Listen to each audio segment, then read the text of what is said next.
So, spring po tayo ngayon sa malalamig na lugar. Ito ay panahon na sumisibol ang mga dahon at mga bulaklak. So, ayan, katulad nito. Yan, sumisibol ng aking mga bulaklak. Mga dahon ng mga puno-puno. Katulad nito, oh, ayan. Sumisibol na yung kanyang dahon. That is spring. And look at this. Sumisibol na din yung mga bulaklak. Naglalabasan na. Kasi pagka winter, wala. Ayan, puro patay. Normal yan. And then, ayan, surprise na din. And this time, ayan, 3 na. So, nagmumultiply siya. That is the wonder. Paisa-isa lang ang bulaklak ko. Galing yan sa bulaklak nung matanda sa aking trabaho. And then binigyan niya ako. Ayan, sumisibol na siya. Nakatatlong bulaklak na yan. So every year, may additional bulaklak ako. And this is salad. Ayan, sumibol na din. Mga rose, oh, lumalabas na yung mga sprouts nila. Ayan. Ito ho, sumisibol na din. This is hyacinth. Ayan, lumabas na din mga tulip. Going out na din yung kanilang mga bulbs. Ayan. Diba? Ganda niya. And this, naglabasan na din yung mga grapes. Hyacinth.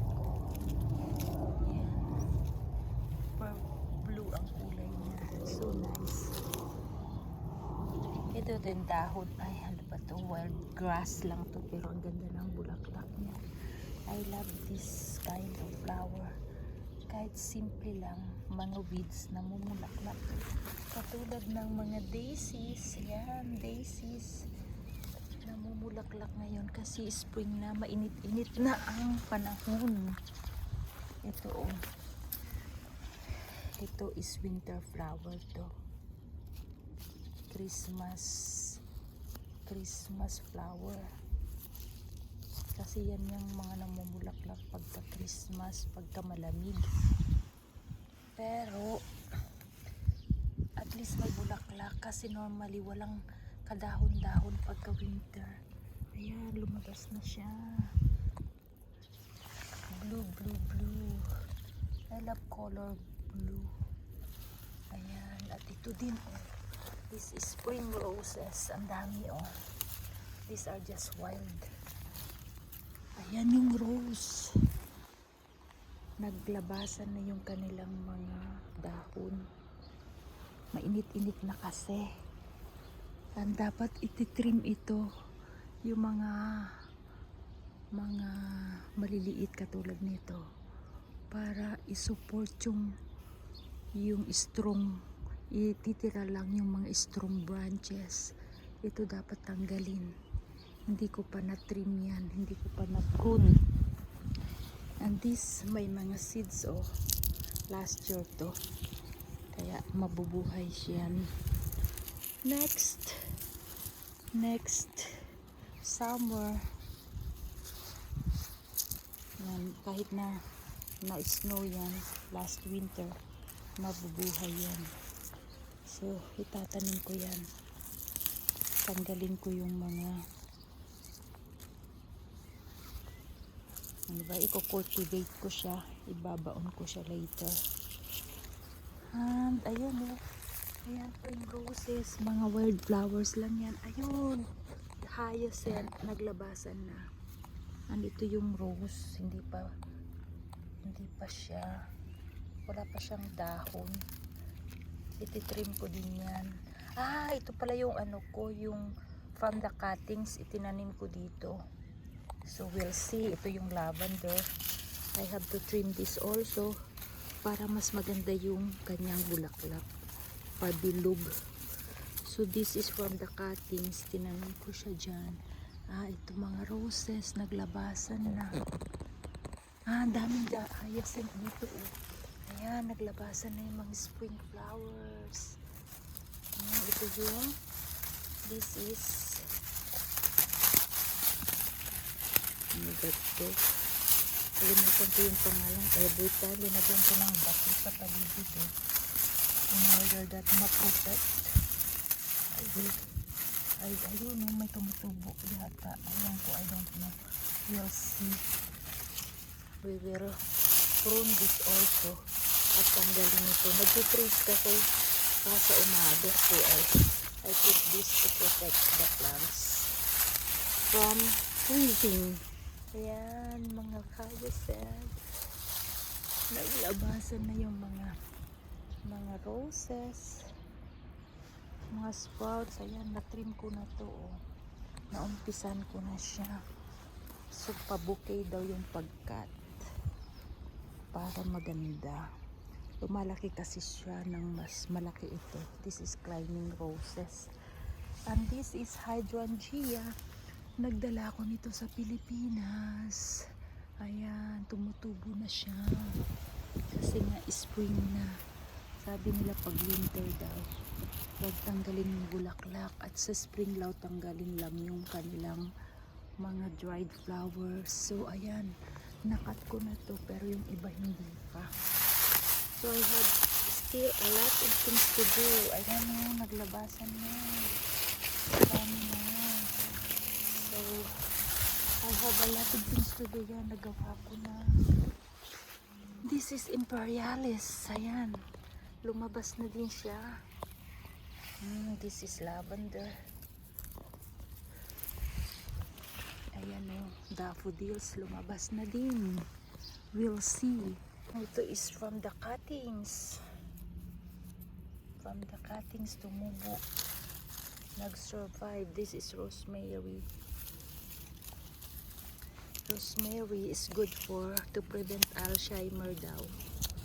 Ayan, ito, ganda ng bulaklak niya. Para siyang bell. I love this. This is just wildflowers. The wildflower. Ayan, lumabas na yung aking roses. Ayan, maganda yan. Na-trim ko na to. Ano na lang, yung finale na lang. Ayan o. Ayan, is, what do you call this? Hyacinth. This is blue hyacinth.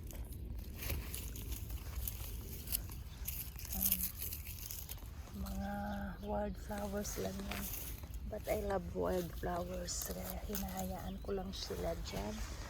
At itinatanim ko pa. Not just hinahayaan, at itinatanim ko pa.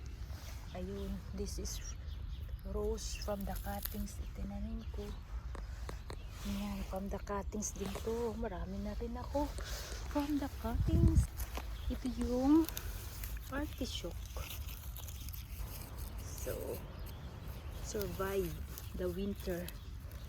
I think this is, I don't know what are these. I think these are flowers. We will see. Nakalimutan ko. Tinanim ko yan. Lumalabas na rin. Yan, survive from the winter. And this is arugula. See? Yan, for salad. Masarap yan. And this is wild pansies. Yan. Edible yan. So, kainin natin. Since edible, kainin natin si pansy. Pang decorate. Ito din, oh. Harap dito, oh. This is arugula. We'll eat. Harap. Salad. Ito is, ano ang pangalan nito? This is hydrangea. Yan. Purple ito. Gustong gusto ko to. So, ikakat natin.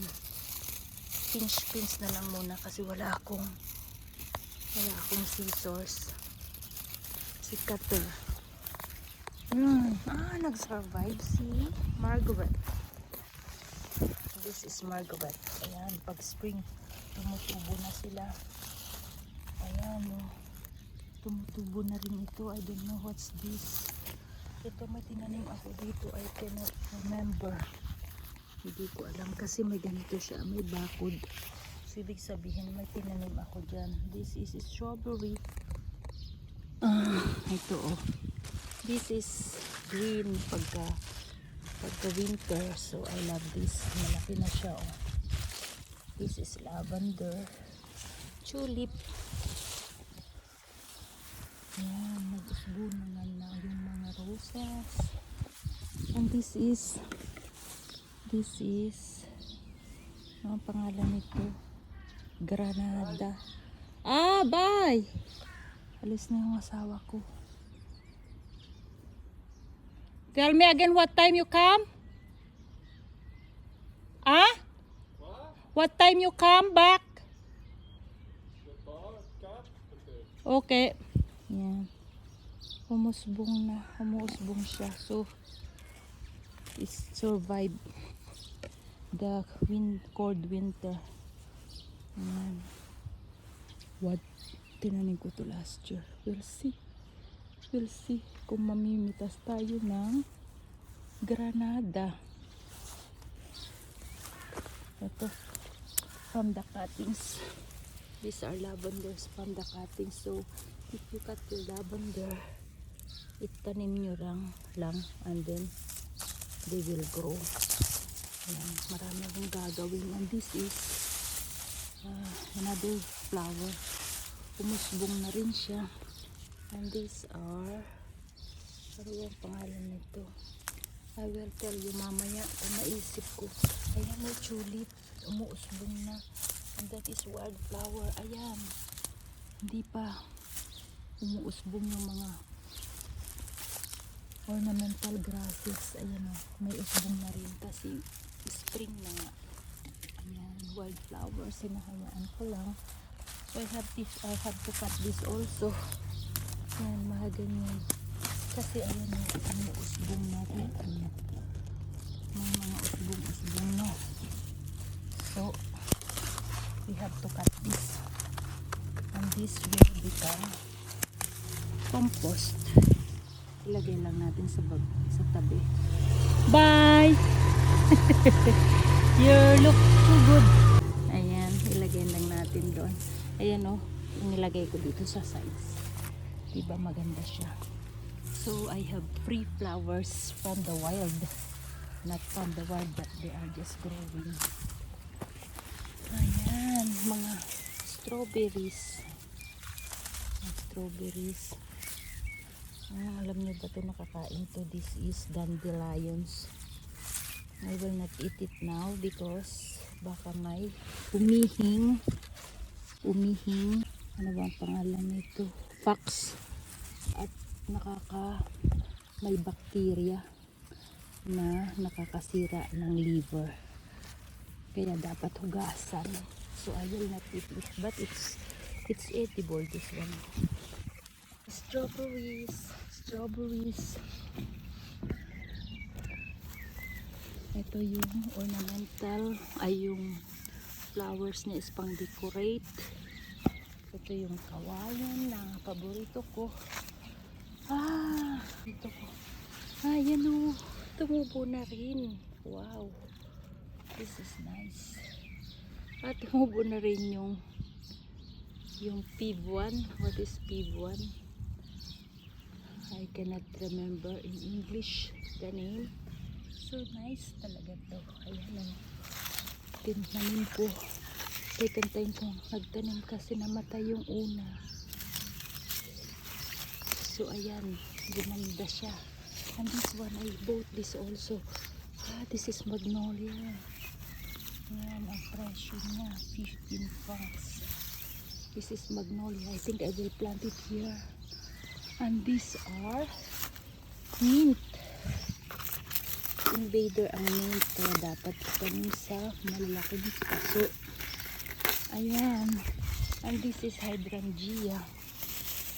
Ito yung dala ko sa Pilipinas. See? uusbong na. Ayan o, usbong. Ang bango nito. Patapos na. Siguro mamayang hapon may amoy. Sa jasmine, I tried to propagate from cuttings. We'll see kung buhay sila. Ayan, patay ang dahon. But then, hindi naman dry. So we'll see.